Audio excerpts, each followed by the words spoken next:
নমস্কার, আমি বানর বাবু আর আপনারা দেখছেন বানর নিউজ। বন্ধুরা, আবারও একবার কেন্দ্র আর রাজ্যের মধ্যে খুনসুটি। এইবার মঞ্চে নামলো সুপ্রিম কোর্ট, আর রায় এলো এমন যাতে দিল্লি চুপ আর কলকাতা হাসি।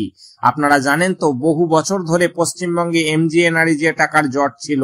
এই স্কিমে গরিব মানুষের কাজের বিনিময়ে মজুরি দেয় কেন্দ্র, কিন্তু কেন্দ্র বলেছিল বাংলায় নাকি অনেক দুর্নীতি, টাকার হিসেব মিলছে না, তাই টাকা বন্ধ। রাজ্য বলেছিল এটা অন্যায়, গরিবের পেটের ভাত বন্ধ করে রাজনীতি করা হচ্ছে।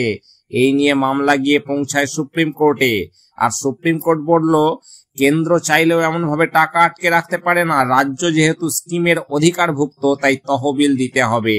এই রায় বেরোতেই TMC শিবিরে উৎসব শুরু। দিদির দল বলছে এই রায় বাংলার বিরুদ্ধে অবিচার আর অহংকারের বিরুদ্ধে এক ঐতিহাসিক জয়। আর বিজেপি শিবিরে চলছে ঠান্ডা হাওয়া। তাদের বক্তব্য, আদালতের রায় মানছি, কিন্তু দুর্নীতি যাচাই না হলে টাকা আবার অপচয় হবে।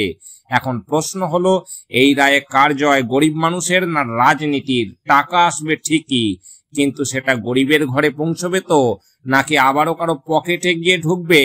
আপনার কি মনে হয় বন্ধুরা, এই রায়ে দিদি সত্যি জিতলেন, না কেন্দ্রের উপর শুধু সাময়িক চাপ? কমেন্টে লিখে জানান। আর বানর নিউজের সাথে থাকুন রাজনীতির আসল পটভূমি জানতে। তো দর্শক, ভিডিওটি ভালো লাগলে একটি লাইক দেবেন।